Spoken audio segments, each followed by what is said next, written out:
Hello and welcome to another episode of Something to Talk About Live. My name is Greg Rokiski. My pronouns are he and him, and I am PFlag National Social Media and Digital Content Manager. And today we have another great show as always. But to kick things off, I'm going to bring on our host for today and my colleague, PFlag National's Director of Learning and Inclusion, Jean Marie Nevada. Hello, Hey, Jean Marie. hey, Greg. I don't you normally get to see you here. I know, it's a Thursday in April, and so I'm here to chat with you for a few. And it's year 247 of the pandemic. Yeah, unfortunately, year 2020 version 3 or 4, or, I've lost count. Yeah, we really have. So before we get started, because we are getting some video of issues resolved right now, I know that one of the things that we wanted to talk about, because we've been trying to include it, and you are one of the people who made this happen, was our Read with Love program. So for anybody who doesn't know about it, Greg, do you want to tell them a little bit about the program? Yes, absolutely. So unfortunately, we're facing in our country right now a vast array of people who are trying to censor books that celebrate the wonderful diversity of the world right now.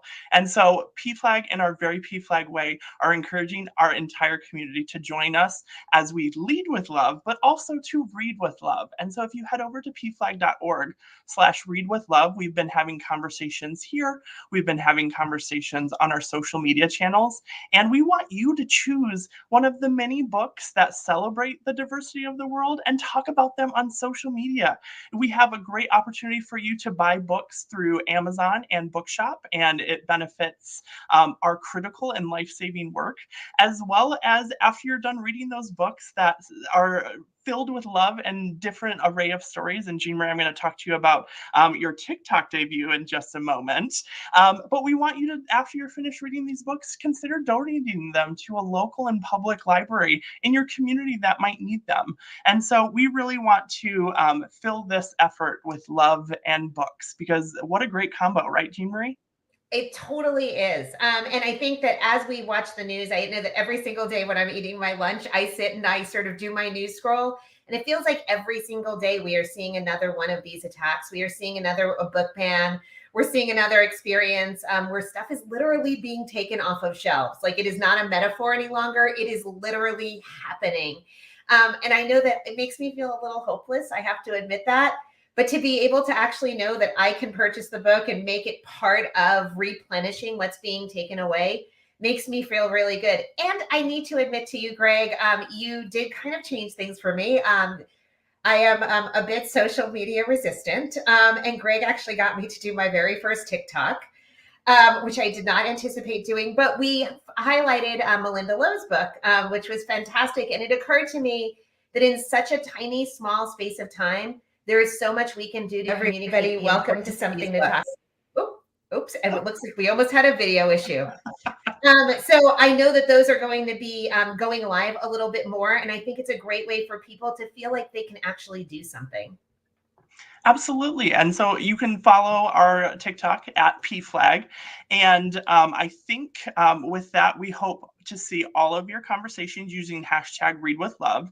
And with that, I think we're going to bring on and talk about this week's episode, right, Jean Marie? Absolutely. I'm not going to have a clone of myself on screen wearing a different dress, but I think Liz is coming in to introduce today's segment for us.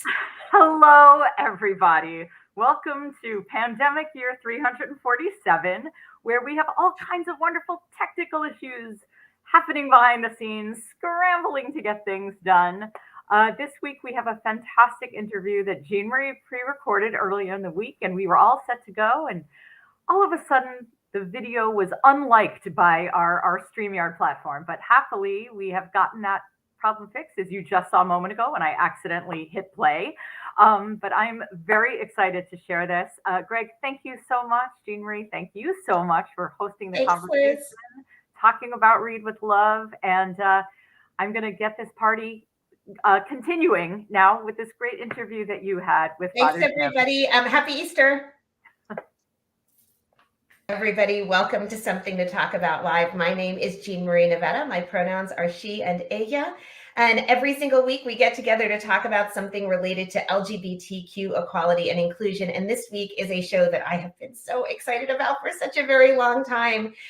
We have with us Father James Martin, who is an author, a teacher. He's the editor at large at America Magazine. He's the author of so many great books, including one that has my favorite title, which is The Jesuit's Guide to Almost Everything. Also, Building a Bridge, which I have the first edition. There is now a second edition of it. And his most recent book is Learning to Pray, a Guide for Everyone. We're going to be talking to him in just a moment, but for those of you who always like to read our article and look at our questions, we have posted that this week, and it actually is an article that Father Jim wrote, which is called, Can You Really Hate the Sin and Love the Sinner? And it appears in America Magazine, and you can find the link to that at straightforequality.org/discussion series. And with that, I would love to introduce Father James Martin. Hi, Jean Marie. How are you? I am doing great. How are you, Father Jim? I'm good. Good to be on your show. I am so excited to have you here. You have a very big following among the pflaggers who really fell in love with Building a Bridge, and I'm so grateful for your time. Thank you. My pleasure.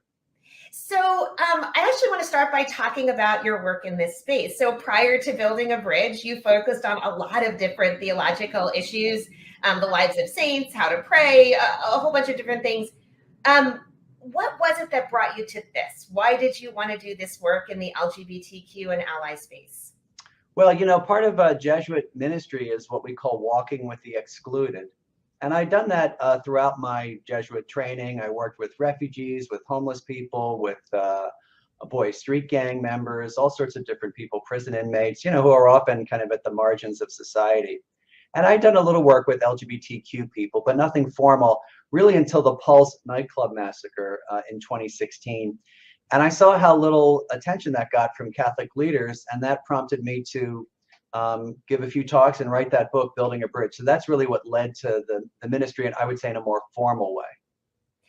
It was very interesting. I talked to so many people around that. It's so fascinating that you made that point, that they said that the lack of any message from their religious leaders was almost more damaging to them than actually hearing something negative.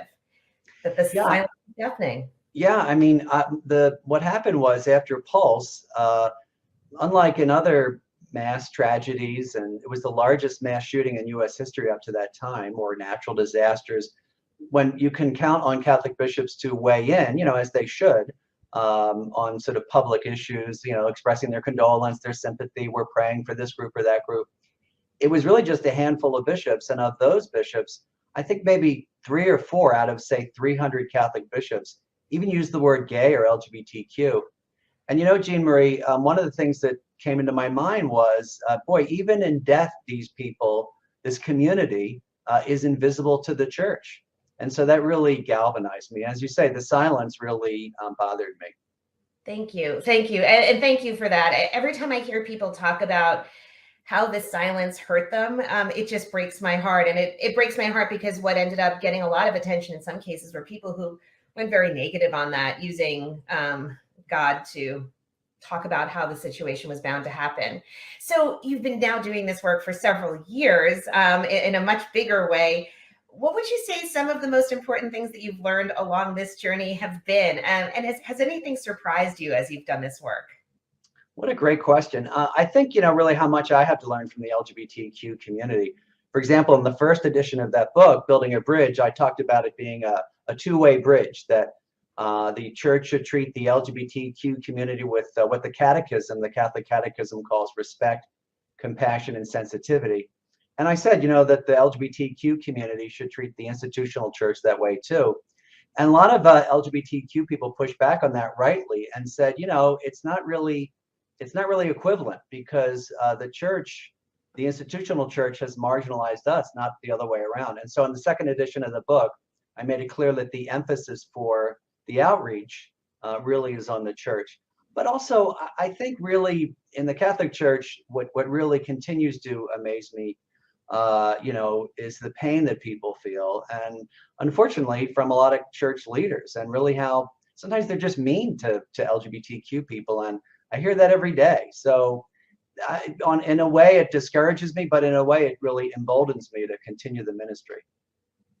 Thank you.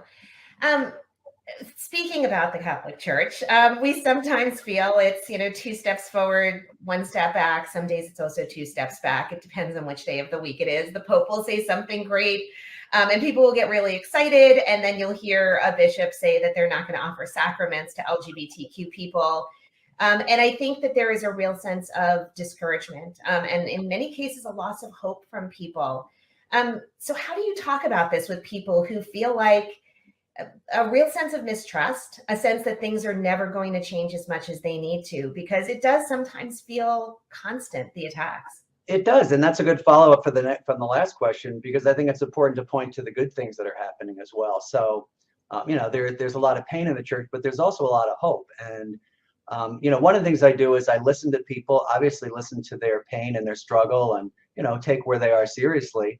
But sometimes I point out to them the things that they might not be seeing. For example, Pope Francis, he's the first pope ever to use the word gay.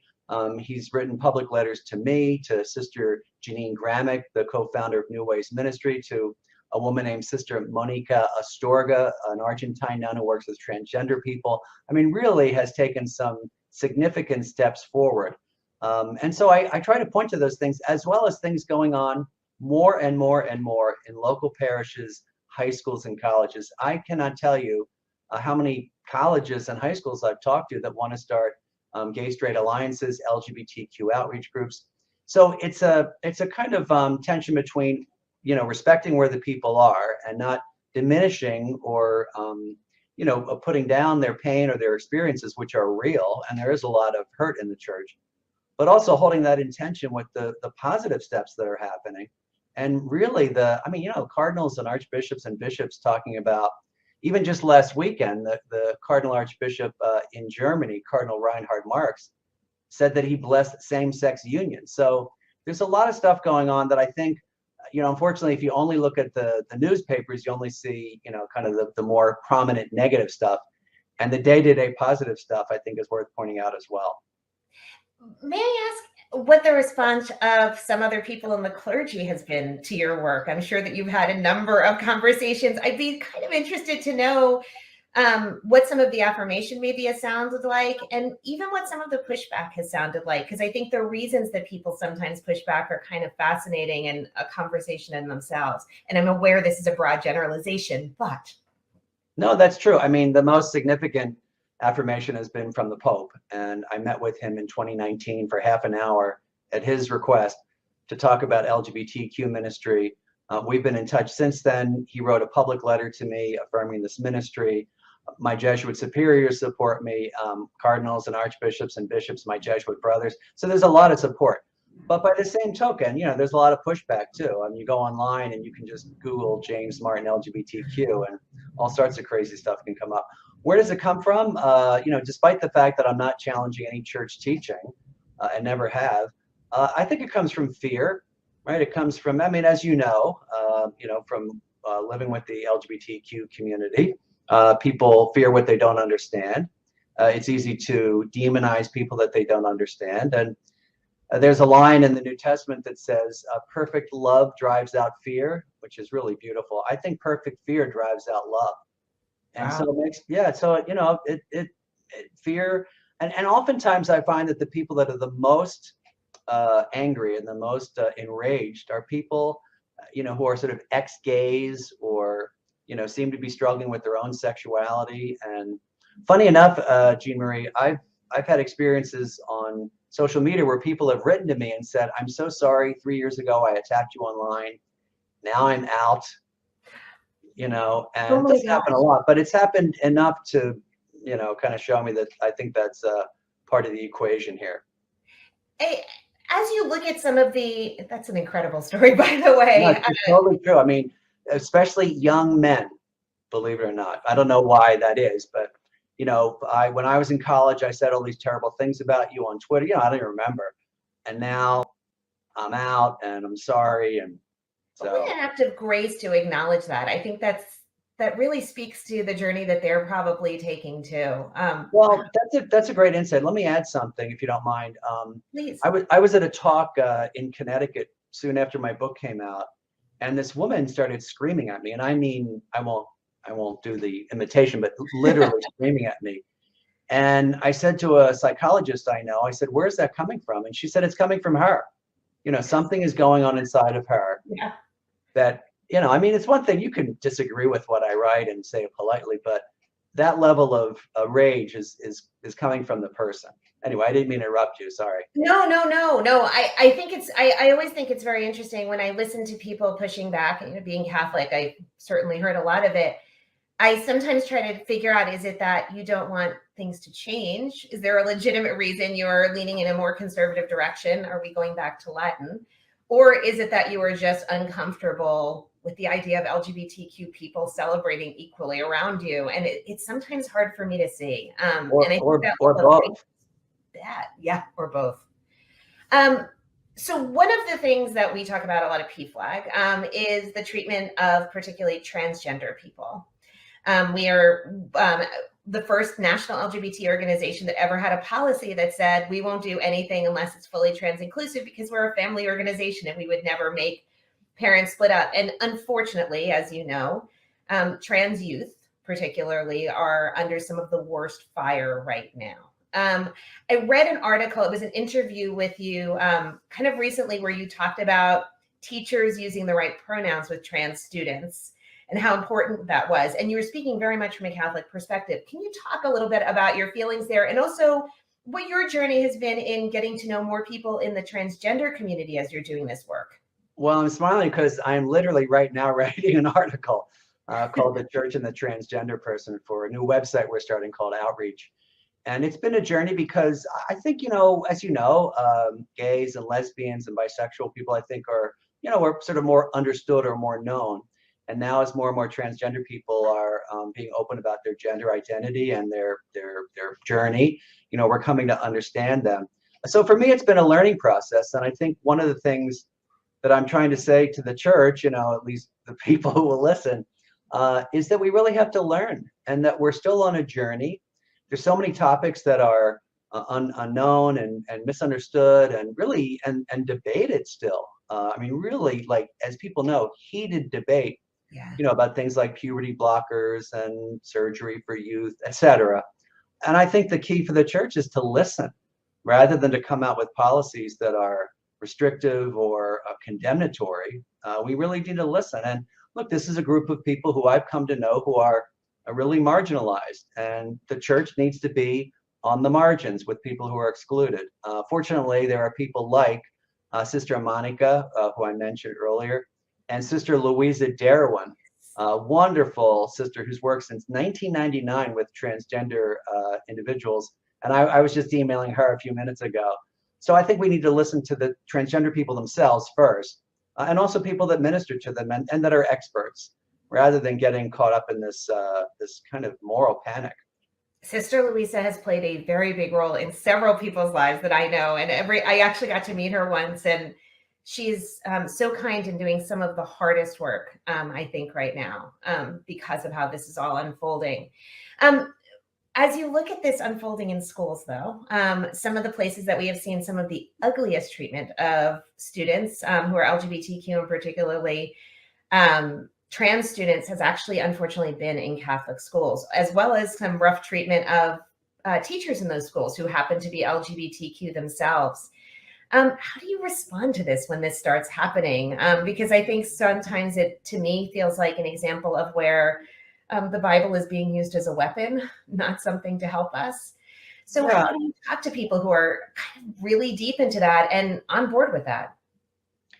Well, I think there are two things we have to look at. The first is the sort of firing of LGBTQ people, because as most Catholic schools or dioceses will tell you, their lives do not conform or reflect church teaching, right? If they're married, which is true. But there are other people whose lives do not reflect or conform to church teaching who we don't fire. I mean, we don't fire everyone who's Protestant or Jewish or agnostic or we just don't. And, I mean, their lives are not in conformity with the church. We don't fire Catholics who aren't going to mass every week. We don't fire Catholics who are divorced. I mean, there's a whole list of, and more broadly, do we fire people who are not forgiving, who are mean, who do not give to the poor? So it's very selective. And that's what's really going on. It's a kind of a targeting of one particular group of people because of one particular part of their life. So that's with employees. With the transgender kids, again, the church really needs to learn about transgender youth and about transgender people. And frankly, I think we should be accompanying them and listening to them instead of coming up with policies barring them from receiving the sacraments or going to schools. And I get calls, I'd say fairly frequently, about how to, I don't want to say deal with, but how to respond to transgender kids. And sometimes it's difficult because a lot of Catholic schools are single sex. And I always say the same thing, care for them and for their families. For most youth at that age group, they're fine with it, right? And so try to care for them, because the other kids and the other families are going to notice what you're doing, for someone who is really being persecuted. So I really, my heart breaks when I hear some of these stories and when I read some of these documents. So we Jesuits have an expression called cura personalis, care for the person, which is, I think, should be at the heart of a school or a parish's response to the transgender child and their family. Yeah, thank you. Which this sort of leads perfectly into a question that I had for you about the article that we shared with people to read this week, which was about that phrase that, as I always say, it still hurts when I hear hate the sin, love the sinner. I think it's something that some of us hear entirely too much on a pretty regular basis. I know that when I'm teaching, we talk about religion, I can't name a single class where it doesn't come up and somebody talks about the damage that's been done. So my first question about this is, do you think that most people who are using it have actually thought about what they are saying? Is this something that is a knee-jerk reaction to not contemplating what's actually how they need to respond? I think they think they're doing a good thing because there's a wisdom in that, right? I mean, when we look at people, they're more than just the things that they do wrong, right? We separate, we're all sinners, right? And so we can't just look at things that we do that are sinful. The problem is it's really only applied to one group of people, LGBTQ people. I often use this example. So in the Catholic Church, as you know, contraception is against church teaching, okay? So technically, any straight couple that is using contraception is sinning, okay, technically. And I think something like 80% of married Catholic couples have no trouble with it. But when I go to speak to a group of married Catholic couples, no one says, oh, well, Father, hate the sin, love the sinner. They just don't call them that. Or college kids. 60% of college kids are sexually active, right, roughly. And if I speak to a college, people don't say, oh, hate the sin, love the sinner. Why is that? Because we understand them, and we know that both of those groups, straight married people and college kids, they're doing their best. They're trying their best to live according to, how they see life, their conscience, the Gospels, church teaching. It's only the LGBTQ person who is labeled as sinner. And again, we're all sinful. So I think that's what really bothers me about it the most. It's a kind of, people feel like they're being generous, but really they're only applying it to one group of people, which is wrong. And it's labeling them just as sinful. So right. I find it very problematic. And that's why I wrote that article. When I saw we were looking for an article to use, I thought, like a gift from God that this one came down at this point, because it comes up so frequently. One of the things that I found really interesting about it is that you talked about that phrase, phrases like God help those who help themselves, don't actually appear in the Bible, which I think is kind of a big eye opener for people who have been using them their whole lives. Where do these things come from? Do you think it is just looking for an easy way to navigate a very difficult conversation? Well, I mean, I think there, as I said, there's some basis in, good practice. So I would not, look at someone who did something terrible and say, I hate you for the rest of your life, right?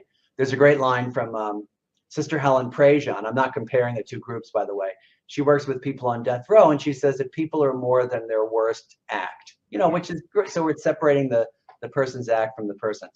I think it originates in a good place, but unfortunately, it's only being used for one group of people right now, and that's LGBTQ people. It could be used for everybody. I mean, you and I are both sinful people because we're not perfect, right?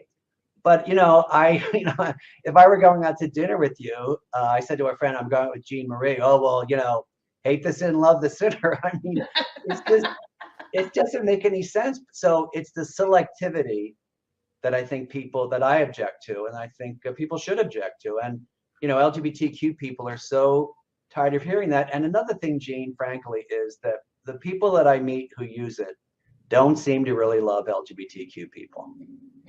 I mean, they're not showing a whole lot of love through, other things that they say or do. So it sort of betrays what they're really feeling. Yeah, I think it does. Thank you. And thank you for that article. And for anyone who hasn't read it, definitely go to the link and grab the article, because it is the biggest, I think, expose of what is going on underneath that phrase that I have ever read. And it's so well done. So the place I'd like to kind of wrap this up, I have two more questions for you, is we talk to so many people who are LGBTQ who really do feel alienated, not just from the church, but from God, because of the things that they have been told. And I don't think that there is anything that I can ever hear that upsets me more than that, because it's one thing to be pushed out of an institution. It's another thing to be told that God doesn't love you. There's so much damage. I often find that what I hear from many of these people is a really angry reaction towards religion. Sure. Very, very, very hostile. And I find that I really struggle with getting through that and saying it's not God that you have the argument with. You have with the people who made the policies here on earth. How do you talk to people like that when there is so much anger? And do you think for many of those people, there is a path back for them? Because I can't even imagine what it feels like to think God doesn't love you anymore. Oh, sure. First thing I do is I listen to them. And a lot of times there's been a lot of pain, thanks to organized religion, and not just the Catholic Church, but lots of different denominations and religions. But as you say, I invite them to see, which to me, I think is a pretty fundamental distinction between religion and God, right? And you can be someone who is not belong to an organized religion, and God still loves you. And part of it is encouraging people to see signs of God's love in their life already, to let go of the ideas that they have about God, which might be a judging, harsh, condemnatory God for whatever reason that's been put in their heads by religious leaders, and get in touch with the God that they experience, right? The God they experience through love and nature and music. One of the things I often say to people is, one of the commandments is you shall have no idols before me, right? And we say, well, I don't have idols. I don't worship like little statues or something. But we sometimes have idols in our heads of what God is like. We have this idea of God as judgmental or harsh or whatever, based on whatever. And we sometimes have to get rid of those idols and smash them, in a sense, and replace them with the real God, right? Who you really experience. And so a lot of times it's just inviting people to have an experience of God. And then sometimes they can come back to religion on their own terms and say, look, I know God loves me, and I'm just as much a part of the church as, say, Pope Francis, the local bishop, or me. And that can be very empowering. I know a lot of LGBTQ Catholics, and it's their church too, Yeah, I think I dug my heels in and decided that nobody was going to push me out, so I'd stay. Maybe the church needs a gadfly every now and again. Well, that's what the saints did throughout the century. I'm not sure I'm on the saint level in any way, shape, or form, not yet. Good to think that I'm emulating in some way, in some small way, maybe me and Augustine. So my last question for you is, what is coming up next? What are you working on? How can people find you? Tell us a little bit about how people who are listening can learn a little bit more about you, Father Jim. Sure. So I'm all over social media under James Martin SJ, Facebook, Instagram, Twitter. But I have a couple of fun projects coming up. I have a book out called Learning to Pray, as you mentioned, that just came out. We're starting a website called outreach.faith, not .com or faith.com, but outreach.faith. That'll be up in a couple of weeks or a couple of months. That's a resource center for LGBTQ Catholics. We're having a conference in June for LGBTQ Catholics. And then, and I'm working on a couple new books and a couple new projects. But in terms of the LGBTQ ministry, it is this outreach website, which I'm really excited about. We got some nice funding, and it'll have resources and videos and articles, kind of a clearinghouse. PFLAG is going to be linked to, of course.